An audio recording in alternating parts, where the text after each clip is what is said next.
ஆந்திர மாநிலம் திருப்பதி வனப்பகுதியில் 20 பேர் கொல்லப்பட்ட சம்பவத்தில் பல கேள்விகள் எழுகின்றன. சந்தேகத்திற்கும் சர்ச்சைக்கும் உரிய அந்த கேள்விகளை இப்பொழுது பார்க்கலாம். ஸ்ரீவாரிமெட்டு சேஷாசலம் வனப்பகுதியில் சம்பவம் நடந்துள்ளது.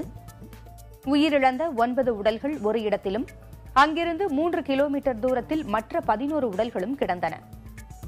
உயிரிழந்த 20 பேரின் உடல்களும் ஒரே விதமாக மல்லாந்த நிலையில் இருந்தது ஏன்? மோதல் நடந்த இடத்தில் 20 பேருக்கும் ஒரே விதமாக மார்பு, வயிறு ஆகிய பகுதிகளில் குண்டுகள் பாய்ந்தது எப்படி? துப்பாக்கிச்சூடு இன்று காலை நடந்ததாக கூறப்படுகிறது. ஆனால் ஒரு நாளுக்கு முன்பாக துப்பாக்கிச்சூடு நடந்ததாக தெரிகிறது. உடல்கள் இருந்த இடத்தில் மோதல் நடந்ததற்கான அடையாளங்கள் இல்லை. உடல்களில் இருந்து வழிந்த ரத்தம் மட்டுமே சம்பவ இடத்தில் இருந்தது ஏன்? உடல்கள் கிடந்த இடத்தில் செருப்புகள் அடுக்கி வைக்கப்பட்ட நிலையில் இருந்தது ஏன்? ஒரு உடலுக்கு ஒரு கட்டிட வீதம் 20 பேரின் அருகிலும் ஒவ்வொரு செம்மரக்கட்டைகள் வைக்கப்பட்டிருக்கின்றன. சம்பவ இடத்தில் கிடைத்தவை சில மாதங்களுக்கு முன்பு வெட்டப்பட்ட மரக்கட்டைகள். சுண்ணாம்பு பூச்சி தெளிக்கப்பட்ட தடயங்களுடன் செம்மரக்கட்டைகள் காட்சியளிப்பது ஏன்? செம்மரத்தை வெட்டிய கும்பல் என்று கூறப்படும் நிலையில் சம்பவம் நடந்த 5 கிலோமீட்டர் தூரத்திற்கு செம்மரங்களே இல்லாதது ஏன்? உடல் கிடந்த இடங்கள் ஒற்றையடி பாதையாக இருக்கின்றன. 200 பேர் கூட்டமாக போகக்கூடிய சூழல் இல்லை. அனைத்து உடல்களும் மேல் சட்டை இல்லாமல் ஒரே விதமாக கால் சட்டையுடன் மட்டும் காணப்படுவது ஏன்? 20 பேருக்கும் கை, மார்பு, தோள்பட்டை பகுதிகளில் சதை பிய்ந்து காணப்படுவது ஏன்? 20 பேர் கொல்லப்பட்ட நிலையில் மற்ற 180 பேர் எங்கே போனார்கள்? உயிரிழந்த 20 பேரும் தமிழர்கள் என்று சம்பவ இடத்தில் இருந்தவர்கள் கூறுகின்றனர். ஆனால் 12 பேர் மட்டும் தமிழர்கள் என்பது ஆந்திர காவல்துறை தகவல். இத்தனை கேள்விகளுக்கும் யார் பதில் சொல்வது? இது திட்டமிட்ட படுகொலையா என்ற கேள்விக்கான பதில் இதுவரை தெரியவில்லை. துப்பாக்கிச்சூடு சம்பவம் தொடர்பாக ஆந்திர அரசுக்கு தேசிய மனித உரிமைகள் ஆணையம் நோட்டீஸ் அனுப்பியிருக்கிறது. அம்மாநில தலைமைச் செயலாளர் மற்றும் டிஜிபி ஆகியோர் 2 வாரங்களுக்குள் விளக்கம் கொடுக்க வேண்டும் என அந்த நோட்டீஸில் வலியுறுத்தப்பட்டிருக்கிறது. திருப்பதி வனப்பகுதியில் தமிழக தொழிலாளர்கள் சுட்டுக் கொல்லப்பட்டது குறித்து விரைவான விசாரணைக்கு உத்தரவிட வேண்டும் என ஆந்திர முதலமைச்சருக்கு தமிழக அரசு வலியுறுத்தியிருக்கிறது. இது பற்றிய தகவல்களை தருகிறார் செய்தியாளர் கலாநிதி. 20 பேர் ஆந்திர வனப்பகுதியில் இன்று அதிகாலை சுட்டுக் கொல்லப்பட்ட சம்பவம் குறித்து ஒரு ஆலோசனைக் கூட்டம் தமிழக முதலமைச்சர் ஓ பன்னீர்செல்வம் தலைமையில் தலைமைச் செயலகத்தில் இன்று மதியம் நடைபெற்றது. இந்த கூட்டத்தில் காவல்துறை தலைவராக இருக்கக்கூடிய அசோக்குமார், நுண்ணறிவு பிரிவு ஐஜியாக இருக்கக்கூடிய கண்ணப்பன், தமிழக அரசின் உள்துறை செயலராக இருக்கக்கூடிய அபூர்வ வர்மா, அரசு ஆலோசகர்களான ஷீலா பாலகிருஷ்ணன், ராமானுஜம் உள்ளிட்டோர் கலந்து கொண்டனர். இந்த கூட்டத்தில் இந்த துப்பாக்கிச்சூடு சம்பவம் குறித்து விரிவாக ஆலோசனை நடத்தப்பட்டதாக சொல்லப்படுகிறது. அதன் பிறகு தமிழக முதலமைச்சர் ஓ பன்னீர்செல்வம் ஆந்திர முதலமைச்சருக்கு ஒரு கடிதம் எழுதியிருக்கிறார்.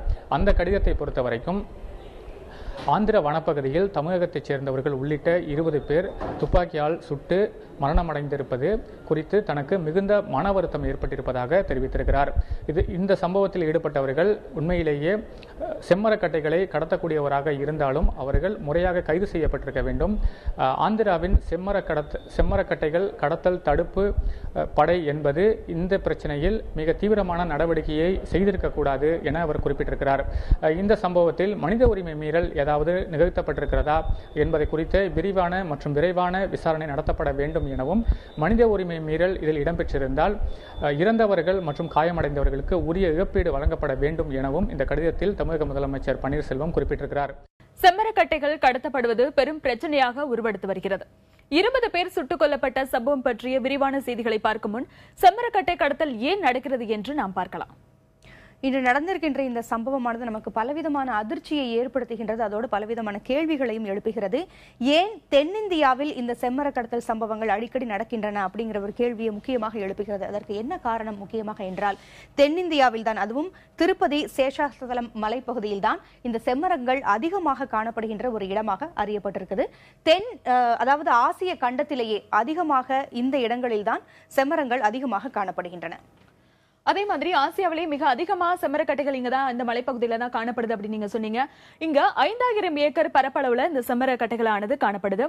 இங்க மிக அளவுக்கு அதிகமா செம்மரக்கட்டைகள் எந்த அளவுக்கு காணப்படுதோ அதே அளவுக்கு கடத்தல மிக அதிகமா இருக்கு அப்படின்னு சொல்றாங்க. இதுக்கு என்ன காரணம் அவங்க முன்வைக்கிறாங்கன்னா, மரங்கள் மிக நெருக்கமா இருக்கிறதுனால ஆள் உள்ள போறதும் வெளியில வர்றதும் வெளியில தெரியறதுல, அதனால கடத்தலுக்கு மிக உகந்த இடமா இது பார்க்கப்படுது அப்படின்னு சொல்றாங்க. அது மட்டும் இல்லாமல் விழுப்புரம், திருவண்ணாமலை, வேலூர் போன்ற மாவட்டங்களில் இருந்து கூலி தொழிலாளர்கள் இங்க செம்மரங்களை வெட்டுவதற்காக பயன்படுத்தப்படுறதாவும் ஒரு தகவலை பதிவு செய்யறாங்க. ஒப்பந்த அடிப்படையில் இந்த கூலி தொழிலாளிகளை அழைத்து வந்து இந்த செம்மரங்களை வெட்டுவதற்கான பணிகளை ஈடுபடுறதுக்கான தகவல் இருக்குது. அதே மாதிரி இதை எப்படி கடத்துகிறார்கள், அந்த ஒப்பந்த தொழிலாளர்கள் வெட்டிய அந்த மரங்கள் எப்படி கடத்தப்படுகின்றன அப்படின்னு பார்த்தா, விசாகப்பட்டினம் வழியாக கப்பல் மூலமாக இந்த செம்மரக்கட்டைகள் எல்லாம் கடத்தப்படுகின்றன. அடுத்ததாக சாலை மார்க்கமாக திருவள்ளூர் வழியாக இந்த செம்மரக்கட்டைகள் எல்லாம் கடத்தப்படுவதாகவும் சொல்றாங்க. இன்று கூட 4 பேர் இந்த கடத்தல் சம்பவத்தில் ஈடுபட்டதாகவும் தகவல் இருக்கிறது. அதாவது இங்க இருக்கக்கூடிய வியாபாரிகளிடம் 350 ரூபாய்க்கு கிலோ, வெறும் 350 ரூபாய்க்கு வாங்கி வெளிநாட்டில் 5000 ரூபாய்க்கு இந்த கடத்தல் கும்பல் விற்கிறதாகவும் தகவல் வந்திருக்குது. அதே மாதிரி சென்னை விமான நிலையத்திலிருந்தும் செம்மரக்கட்டைகளை அளவுக்கு அதிகமா கடத்துறாங்கன்னு சொல்றாங்க. அதாவது வெளிநாடுகளுக்கு, தாய்லாந்து, தைவான், ஜப்பான் போன்ற வெளிநாடுகளுக்கு, சீனா போன்ற வெளிநாடுகளுக்கு செம்மரக்கட்டைகள் வந்து அளவுக்கு அதிகமா கடத்தப்படுது. ஏன் வெளிநாடுகளுக்கு செம்மரக்கட்டைகள் அதிகமா கடத்தப்படுது அப்படின்னு பார்த்தா, அங்க சம்பிரதாய சடங்குகளுக்காகவும் மருத்துவ உபயோகத்திற்காகவும் இது போன்ற செம்மரங்கள் மிக அளவுக்கு அதிகமா பயன்படுத்தப்படுது.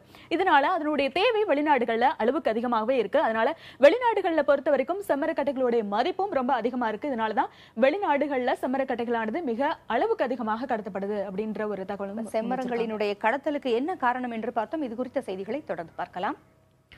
திருப்பதி வனப்பகுதியில் செம்மரக்கட்டைகளை கடத்தியதாக 20 பேர் சுட்டுக் கொல்லப்பட்டதற்கு தமிழக அரசியல் தலைவர்கள் கண்டனம் தெரிவித்துள்ளனர். திமுக தலைவர் கருணாநிதி வெளியிட்டுள்ள அறிக்கையில், இதுபோன்ற சம்பவங்கள் இனிமேலும் நடைபெறாமல் தடுக்க இரு மாநில அரசுகளும் முயற்சி எடுக்க வேண்டும் என்று கேட்டுக் கொண்டுள்ளார். 20 பேரை சுட்டுக் கொன்ற ஆந்திர காவல்துறை மீது சட்டப்படி கடும் நடவடிக்கை எடுக்க வேண்டும் என்று தேமுதிக தலைவர் விஜயகாந்த் வலியுறுத்தியிருக்கிறார். பாமக நிறுவனர் ராமதாஸ் வெளியிட்டுள்ள அறிக்கையில், சம்பந்தப்பட்ட காவல்துறையினர் மீது கடும் நடவடிக்கை எடுக்க வேண்டும் என்று வலியுறுத்தியிருக்கிறார். மனிதாபிமானமற்ற முறையில் நடத்தப்பட்ட துப்பாக்கிச்சூடு கண்டிக்கத்தக்கது என இந்திய கம்யூனிஸ்ட் கட்சியின் மாநில செயலாளர் முத்தரசன் அறிக்கை வெளியிட்டிருக்கிறார். இந்த சம்பவம் தொடர்பாக நீதி விசாரணைக்கு உத்தரவிட வேண்டும் என்று விடுதலை சிறுத்தைகள் கட்சித் தலைவர் தொல் திருமாவளவன் வலியுறுத்தியிருக்கிறார். இந்திய ஜனநாயக கட்சி நிறுவன தலைவர் பாரிவேந்தர் வெளியிட்டிருக்கிற அறிக்கையில், துப்பாக்கிச் சூட்டில் தொடர்புடையவர்களை பணி நீக்கம் செய்ய வேண்டும் என கேட்டுக் கொண்டிருக்கிறார்.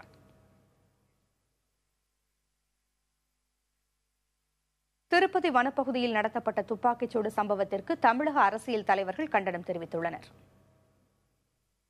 விசாரணையே இல்லாமல் சுட்டுக் கொல்லப்படுவது என்பது எந்த விதத்திலும் எந்த நிலையிலும் ஒப்புக்கொள்ள முடியாதது. இது மனித உரிமையே மீறும் செயலாகும். 20 பேரை சுட்டுக் கொள்வது என்பது ஒரு சாதாரண விஷயம் கிடையாது. இதை பற்றி தீர விசாரிப்பதற்கு ஒரு குழுவை அமைக்க வேண்டும். ஆந்திர அரசு அந்த குழுவை அமைத்தாலும் அதில் தமிழகத்தை சம்பந்தப்பட்ட அதிகாரிகளையும் அந்த குழுவிலே உறுப்பினர்களாக போட்டு ஒரு நீதி விசாரணையை உடனடியாக ஆரம்பிக்க வேண்டும் என்று நாங்கள் கேட்டுக்கொள்கின்றோம்.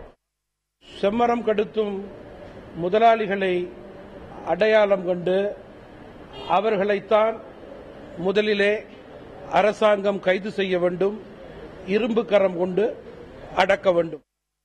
இதில் ஈடுபட்ட காவல்துறையினர் மீது கொலை வழக்கு பதிவு செய்யப்பட்டு அவர்கள் கைது செய்யப்பட வேண்டும், பணியிடை நீக்கம் செய்யப்பட வேண்டும். பணியில் இருக்கின்ற ஒரு உயர்நீதிமன்ற நீதிபதியின் தலைமையில் நீதி விசாரணை நடத்தப்பட வேண்டும்.